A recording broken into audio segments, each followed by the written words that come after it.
Welcome to Beyond Business, the show where we look at competition in the global economy. Today we're asking whether Europe and France are falling behind in a worldwide race of ideas. French intellectuals have helped to shape critical thought in Western philosophy, and France and French academic institutions used to attract thinkers from around the world. But some now say the United States is shouldering that role as a laboratory of ideas. We're taking you to New York today, the home of Columbia University. It's grown into a center for critical thinking, attracting international talent. This story is produced by Marlène Aberard, Soumaya Benaissa and Ali Laidi.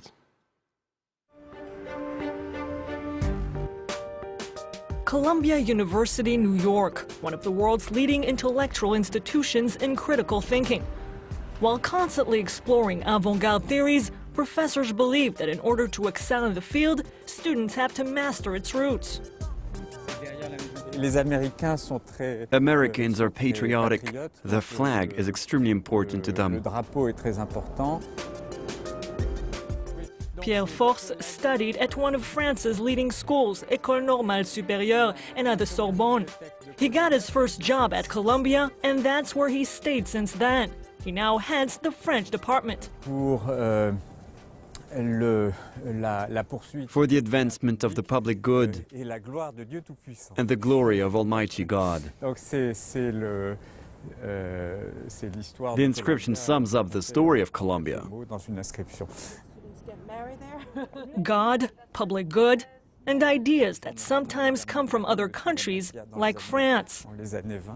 In the 1960s and 1970s, Columbia's French department played a major role in importing French theory to the US. The department represented French critical thinking.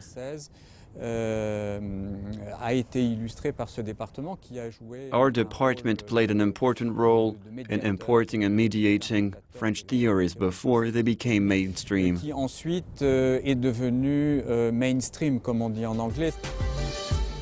These French theories, along with others, are the roots of today's American critical thinking, which Columbia has helped construct. When I teach, I come into the classroom thinking my mandate is to get the students to think critically. I want them to disagree with me. I want them to question me. I want them to question each other. I want them to question themselves. I want them to question what they read. So we are always delighted when some of the most eminent thinkers from other parts of the world want to come here to teach. And having somebody like Mamadou Diouf here, who is so fully steeped in the French educational tradition in the French intellectual world, but who is able to mediate between Africa, France, the United States. He's polylingual. Mamadou Diouf is not alone. For several years, Columbia has been courting French-speaking African thinkers. According to Professor Diouf, U.S. universities dominate because U.S. authorities launched a plan to boost them as early as the 1960s.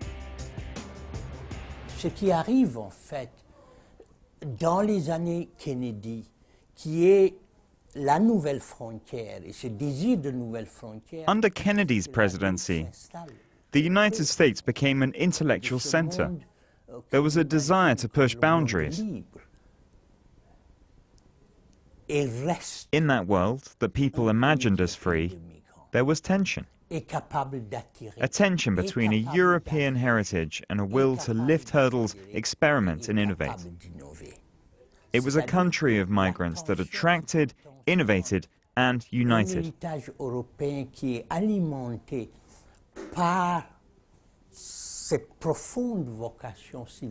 When Bush redefined American imperialism by speaking of an old Europe, he was in fact using a deeply American theory.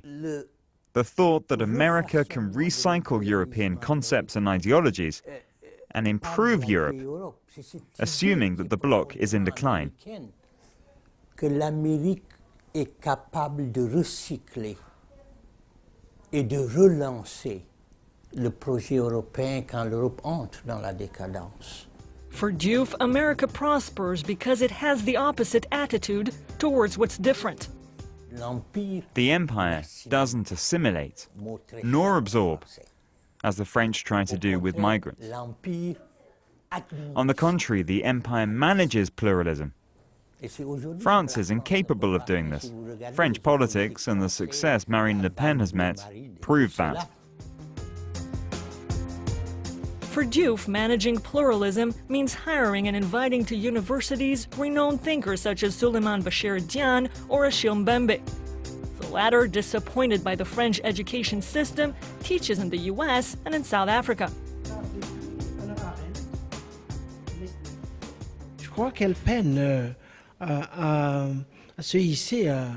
I think France is struggling to keep up with new continents in terms of global thought. Southern countries have emerged, and Europe has lost its status. It's no longer the centerpiece of intellectual debate. In countries such as Brazil, China, South Africa, and others, new schools of thought have emerged, and they take interest in the future of the whole world, not just of one region.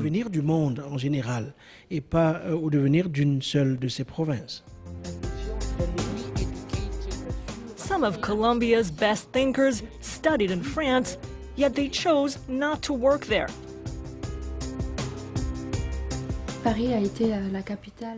the 30s, Paris became the capital of African literature. That's where the Negritude movement began, with writers such as Senghor, Césaire, Damas. It's saddening to discover that today no historic, literary or intellectual African course is taught in France. They all disappeared. African philosophy is no longer studied. The US began offering these courses in their own campuses, but their motives aren't just intellectual. Studies show that in the 1920s, the US developed a strong political and commercial interest in Africa. They hoped to develop soft power and therefore started investing in education programs about African societies.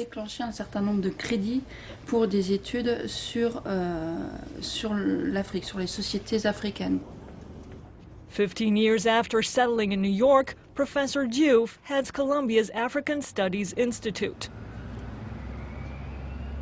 I couldn't have had such a career in France because of the way graduate studies are organized here. The system's different, more open.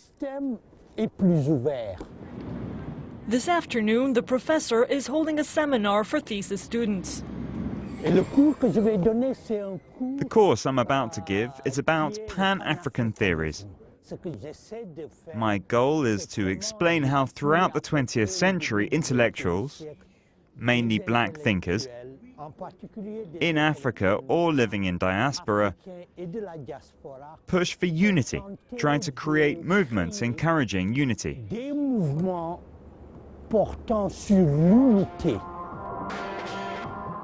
While Colombia says it's proud of its pluralism and transparency and open-mindedness, not everyone thinks these values are enough to develop critical thinking.